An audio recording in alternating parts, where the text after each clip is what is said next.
At 7:23 a.m. on June 18, 1944, Sergeant Jacob Mertens stood in the third-floor window of a half-destroyed farmhouse outside Carentan, France. Through his Car 98K scope, he watched an American machine gun nest 200 yards away. The MG-42 had killed 6 of his men in the last hour. In the next 40 seconds, he would be dead. Not from that machine gun, from a place he never thought to look.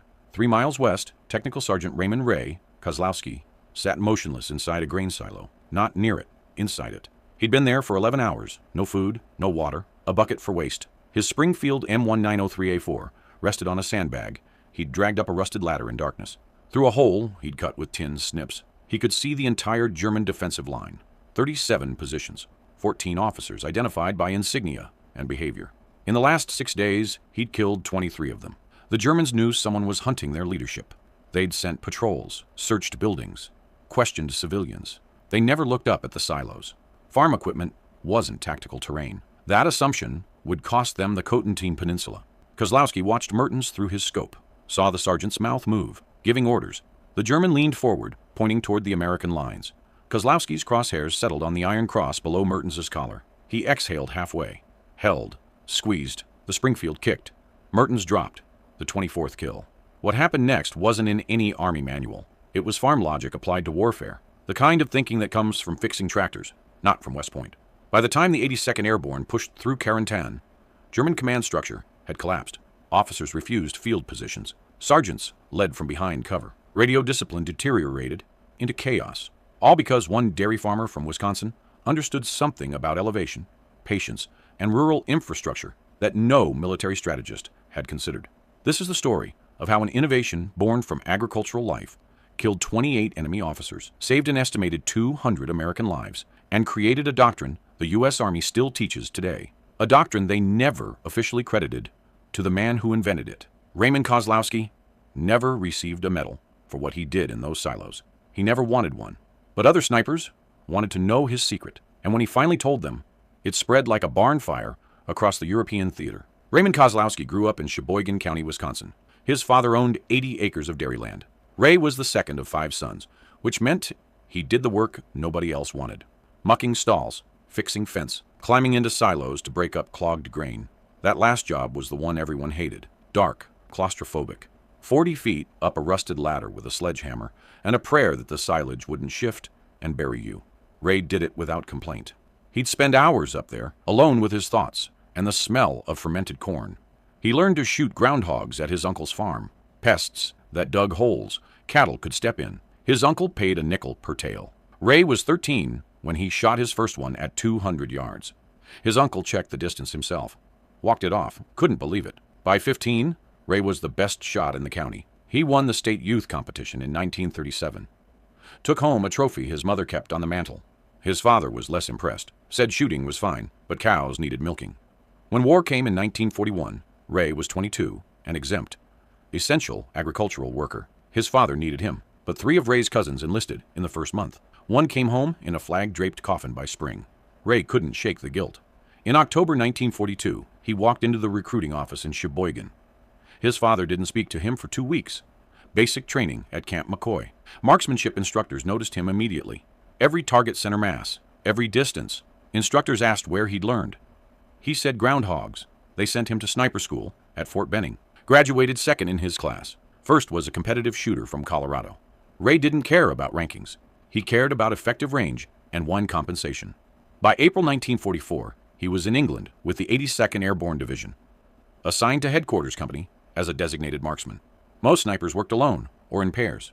Ray preferred alone. He'd spent too much time in silos to need conversation. The problem started on D-Day, +7. June 13th. The 82nd was pushing toward Carentan. German resistance was coordinated, professional, lethal. Machine gun nests supported by mortar teams, supported by sniper overwatch. The Americans advanced. The Germans killed them. Specific men. Radio men first. Officers second. Anyone giving orders third. It was systematic execution. Private First Class Eddie Kowalski took a bullet through the throat at 9:15 a.m. Ray had known Eddie from Sheboygan. Different family, same name. Eddie's last words were asking for his mother. He bled out in 40 seconds. The German sniper who killed him wasn't visible. Ray searched for 20 minutes. Nothing. Corporal James Devlin died at 11:40 a.m., leading his squad across an open field. Single shot, center mass. Devlin was Ray's roommate in England. They'd played cards every night for 3 months. Devlin never saw what hit him. Ray searched again. Couldn't find the shooter. By June 14th, the 82nd had lost 11 men to sniper fire. Not artillery, not machine guns. Precision rifle fire from invisible positions. The Germans had elevation. They were shooting from church steeples, barn lofts, water towers. American doctrine said suppress with artillery, advance with infantry. But artillery was needed elsewhere. Tanks couldn't elevate. Infantry couldn't see the shooters. Lieutenant Marcus Freeman, the officer coordinating sniper teams, was killed on June 15th. Single shot, 3:20 p.m. Ray was 50 yards away when it happened. Saw Freeman's head snap back, traced the angle. Second floor window, farmhouse. Ray moved to countersnipe. By the time he reached a firing position, the German was gone. Professional, disciplined, deadly. That night, Ray couldn't sleep. He kept seeing Eddie's face. Devlin's cards scattered in the dirt. Freeman slumped against a hedgerow. The Germans weren't just better positioned. They were using the terrain correctly. Elevation, concealment, multiple hides, shoot and move, basic sniper craft. The Americans were trying to counter with ground-level positions and aggressive patrolling. It wasn't working. Ray walked through the captured territory at dawn. Studied the landscape. Norman bocage country. Hedgerows, small fields, scattered farms, churches in every village, barns and silos, dozens of them, tall concrete cylinders, 20 to 40 feet high, used for grain storage. Most were abandoned. The Germans hadn't bothered with them. No tactical value, just farm equipment.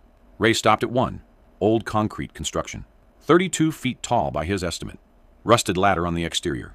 He climbed up. The view was extraordinary. 3 miles of visibility.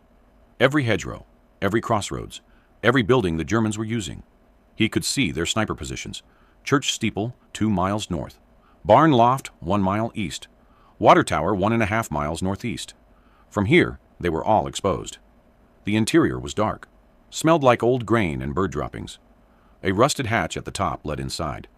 Ray dropped down. The cylinder was 15 feet in diameter. Empty, except for debris. The walls were 3 feet thick. Concrete and steel reinforcement.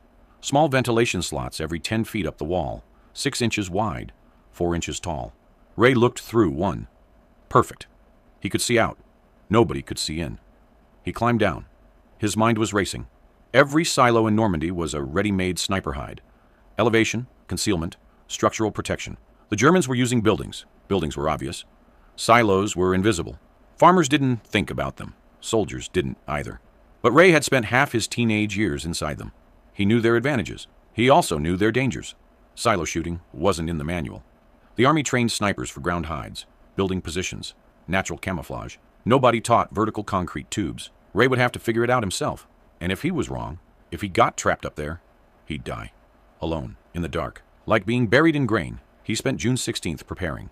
Found an abandoned silo 2 miles from German lines. Climbed up with his rifle. Practiced. The angle was steep, 40 degrees down. Changed his holdover calculations. Bullet drop behaved differently at extreme angles. He fired test rounds into empty fields. Adjusted his scope. The ventilation slots were too narrow for comfort. He used tin snips to widen one. 6 inches became 10 inches. Just enough room for his scope and barrel. The interior was sweltering. June's sun heated the concrete like an oven. Ray sweated through his uniform in an hour. He'd need water. Lots of it. He'd need food. Something that wouldn't spoil. He'd need a waste solution. The bucket. He'd need to stay perfectly still for hours. Maybe days. No movement. No noise. No mistakes. That night, Captain Robert Henshaw called a briefing. 11 more casualties. The German snipers were winning. Henshaw asked for volunteers for aggressive counter-sniper patrols. Ray didn't volunteer. He approached Henshaw afterward, alone. "Sir, I have an idea." "Go ahead, Kozlowski." "The silos. Nobody's using them. I want to." Henshaw frowned. "For what?" "Shooting positions. Elevation. Concealment. Those things are death traps. You get stuck up there, you're done." "I grew up in them, sir. I know how they work." Henshaw studied him. "You do this. You're on your own. No support. No backup. And if you get killed, I'm not sending anyone to retrieve your body." "Understood, sir." "One more thing. You shoot an officer. They'll hunt you. You shoot multiple officers. They'll tear this countryside apart looking for you." Ray nodded. "Let them look." June 17th, 1944. 9:45 p.m. Ray packed his gear in darkness. Springfield M1903A4 with inertial scope. 200 rounds of M2 armor-piercing ammunition. 4 canteens. 6 D-ration chocolate bars. 1 bucket. 2 wool blankets. 50 feet of rope. 10 snips. A small folding shovel. Binoculars. And a notebook with pencil. He moved through Allied lines at 11:20 p.m. Told the sentries he was on a patrol. They didn't question it. Snipers operated independently. Ray walked northwest, avoided roads, used hedgerows for cover. German patrols were active. He heard voices twice. Stayed frozen. They passed. The silo was 3.5 miles from American lines. 2 miles from German positions. Abandoned farm. No movement. No lights. Ray approached from the south. Checked for mines. Found none. The French farmer who'd owned this place was either dead or evacuated. The silo stood alone against the night sky. Concrete cylinder, 38 feet tall, darker than the darkness around it. Ray climbed the exterior ladder. Each rung groaned. Rust flaked off under his hands. He moved slowly, tested each step. 38 feet up, a single slip meant death.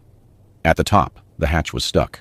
He worked it with the shovel handle. Metal on metal. Too loud. He stopped, listened. Nothing. Tried again. The hatch gave. He lifted it 6 inches, looked inside. Darkness. He dropped his pack through, heard it thud below, climbed in. The interior was cooler than outside. Concrete held the day's heat, but released it slowly. Ray's eyes adjusted. Moonlight through the ventilation slots created thin bars of silver across the walls. He set up in the northeast quadrant, 32 feet up, 2 slots available. He widened the upper one with tin snips. The metal shrieked. He stopped every few cuts, listened. The slots were reinforced with rebar. He couldn't cut through that. He worked around it. 20 minutes, hands cramping. The slot was now 12 inches wide, 8 inches tall. Enough. He arranged sandbags, brought 4 in his pack, positioned them as a rifle rest. The angle was severe, 42 degrees down. He'd have to brace differently. He practiced. Lay prone, too awkward. Sat up, better. Knelt, best. His knees would hate him by tomorrow. But the position was stable. Ray unrolled the blankets. 1 for padding beneath him. 1 for warmth later. June in Normandy was mild, but nights got cold at elevation. He positioned the bucket in the corner, farthest from his shooting position. Small dignity. He arranged the D-rations, canteens, ammunition, everything within arm's reach. He wouldn't stand for 12 hours minimum. At 1:15 a.m., he settled into position. Scope to eye. Swept the landscape. Darkness revealed nothing yet. He'd wait for dawn. He'd done this before. Different context. Waiting in silos for his father to call him down. Hours alone with nothing but patience. The army taught snipers to wait. Ray had been waiting since he was 12. The risk was calculated. If the Germans found him, he'd die. No escape route. The ladder was exposed. They'd shoot him on the way down. Or trap him inside. Starve him out. He'd considered this.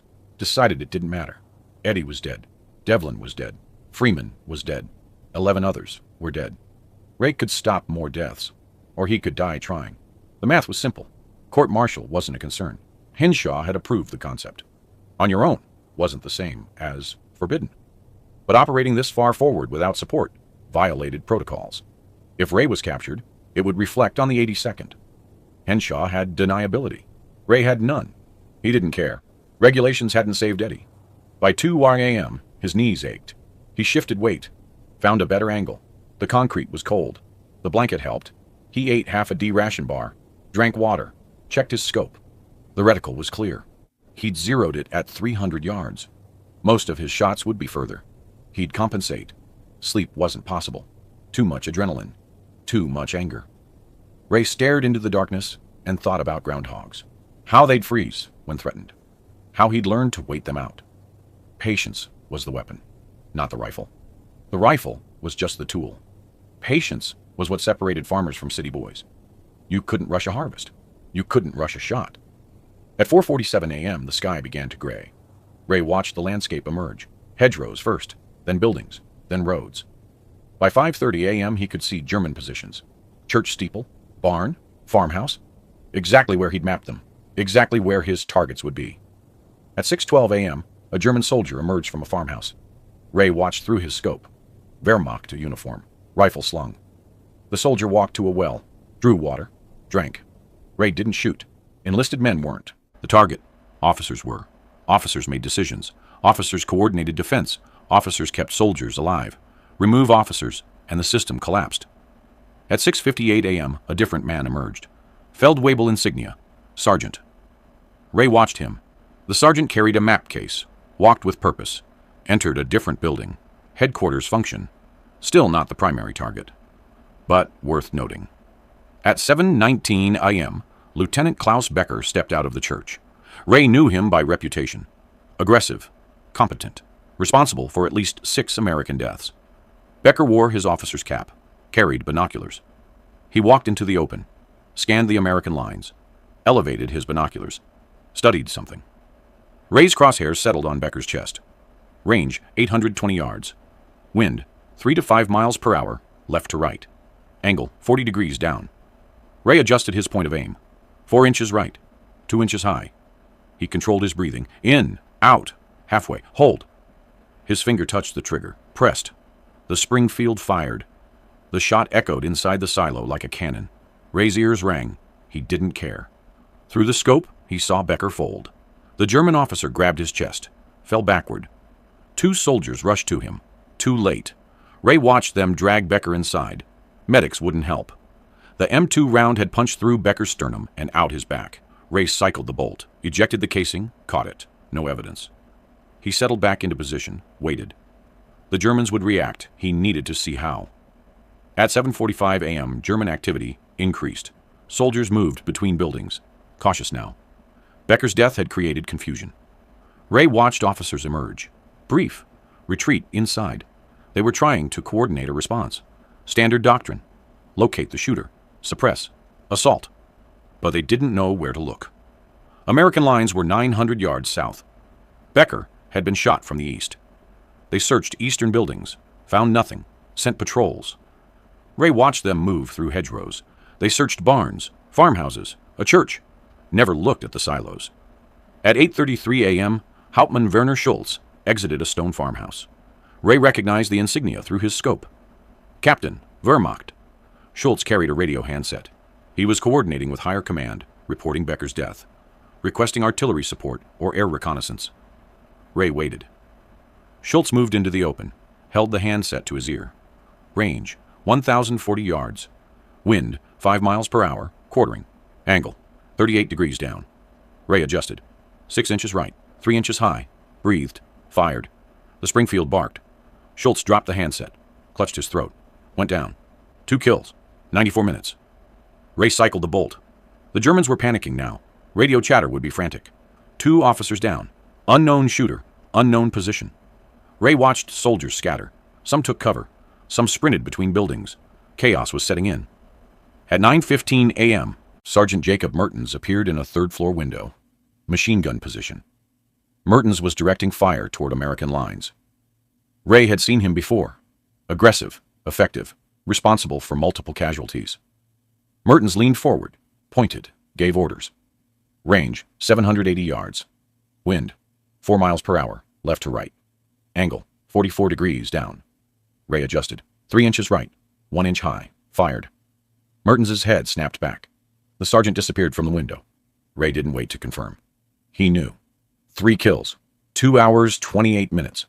The Germans were now in crisis. Ray could see it. Officers refusing to show themselves. Sergeants leading from behind walls. Communication breaking down. They'd sent more patrols. Searched more buildings. Still hadn't found him. At 10:02 a.m., a Kubelwagen arrived. German staff car. 3 officers inside. Ray watched them exit. 1 Oberst, Colonel, Wehrmacht. 2 Hauptmänner, captains. They moved quickly toward a farmhouse. The colonel carried a map case. Senior leadership, coming forward to assess. Rare. Ray's pulse quickened. The colonel moved into the open. 20 feet, 15, 10. He reached the farmhouse door. Ray had 5 seconds. Range, 950 yards. Wind, 6 miles per hour, right to left. Angle, 39 degrees down. Ray compensated. 8 inches left, 2 inches high. Fired. The colonel staggered, grabbed the door frame, collapsed. The 2 captains dragged him inside. Too late. Ray had seen the blood. Center mass. Fatal. 4 kills. 3 hours. The Germans were now leaderless at the tactical level. Their command structure was collapsing. But Ray wasn't done.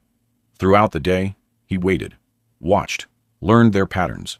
The Germans were adapting, using covered routes, moving in darkness. But they had to command. Officers had to lead. That meant exposure. Brief moments. Ray made those moments count. At 1:47 p.m., Oberleutnant Friedrich Koch, First Lieutenant, directing mortar team. Range, 1,200 yards. Wind, 7 miles per hour. Ray compensated. Fired. Koch fell. The mortar team abandoned their position. At 3:25 p.m., Feldwebel Otto Zimmermann, Staff Sergeant, coordinating ammunition resupply. Range, 800 yards. Ray fired. Zimmermann dropped. The resupply halted. At 5:19 p.m., Lieutenant Hans Bader, Second Lieutenant, leading an assault element. Range, 680 yards. Ray fired. Bader went down. The assault faltered, and soldiers retreated. 7 kills. One day. Ray's knees screamed. His back ached. His eyes burned from scope strain. He drank water, ate another D-ration bar. The bucket smelled. He ignored it. The sun was setting. Darkness would bring relief. He'd rest tonight. Resume tomorrow. At 8:34 p.m., Ray allowed himself to lean back. The concrete wall was cold against his spine. He closed his eyes, listened. Distant artillery, small arms fire. The Americans were pushing. The Germans were retreating. Command dysfunction was visible even from 3 miles away. Officers dead, sergeants leading, coordination failing. Ray thought about Eddie, about Devlin, about Freeman, about the 11 others. He'd avenged them 7 times over, but he wasn't finished. Tomorrow would bring more targets, more opportunities, more kills. The Germans still controlled Carentan. The 82nd still needed support. Ray had ammunition. He had position. He had patience. He ate the rest of his D-ration, drank water, wrapped himself in the blanket. Sleep came slowly. The concrete was harder than his bunk. The darkness was absolute. But Ray had slept in silos before. This was no different. Just darker, just quieter, just more important. Ray woke at 4:30 a.m., June 18th, his second day in the silo. His knees were stiff. His back protested every movement. He drank water, ate, used the bucket, resumed position by 5:15 a.m. The Germans were different today. Movement was minimal. Officers stayed inside. When they appeared, it was briefly. Doorway to vehicle. Vehicle to building. Never in the open. Never for long. They'd learned, but they still had to function. Function meant exposure. At 7:23 a.m., Sergeant Jacob Mertens appeared in a third-floor window. Different building from yesterday. The Germans were rotating positions. Smart. Mertens directed fire for 40 seconds. Ray waited. Patience. Mertens leaned forward. Pointed. Ray fired. Mertens dropped. 8 kills. Throughout the day, Oberfeldwebel Kurt Weber at 9:41 a.m. Lieutenant Stefan Richter at 11:18 a.m. Hauptmann Ernst Graf at 2:07 p.m. Feldwebel Paul Schneider at 4:52 p.m. 12 kills. 2 days. By evening, German radio traffic was chaos. Ray couldn't hear it, but he could see it. Confused movement, delayed responses, units operating independently. The command structure wasn't just damaged, it was severed.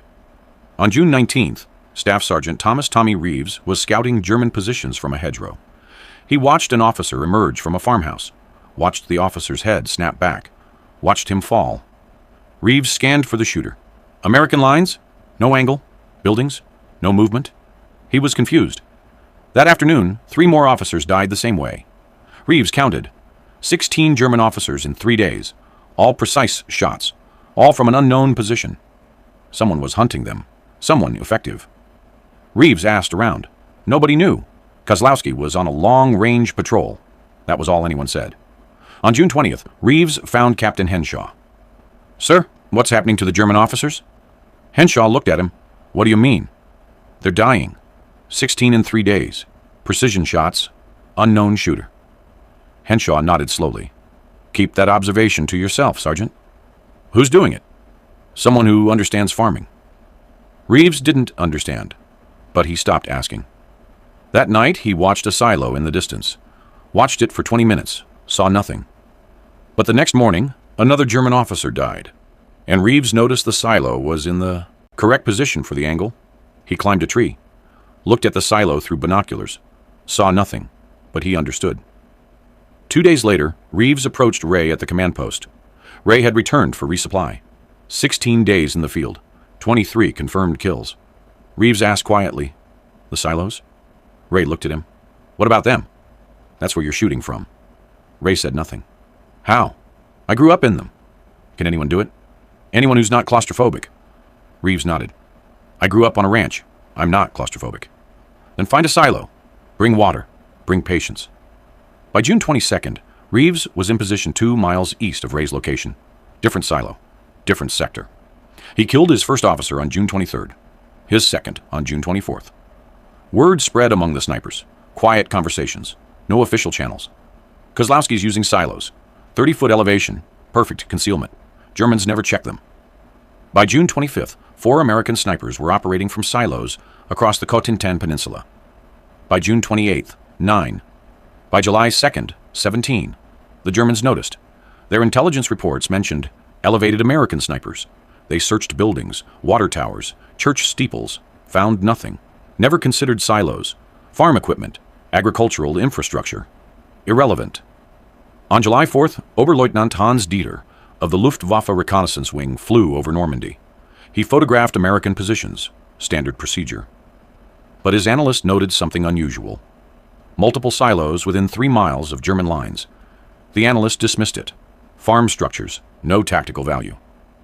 On July 6th, Hauptmann Rudolf Hartmann led a platoon through a contested village. American sniper fire was constant, precise, elevated. Hartmann ordered his men to search buildings. They found nothing. An enlisted man mentioned the silos. Hartmann looked at them. Concrete cylinders, 40 feet tall. He shook his head. Nobody would use those.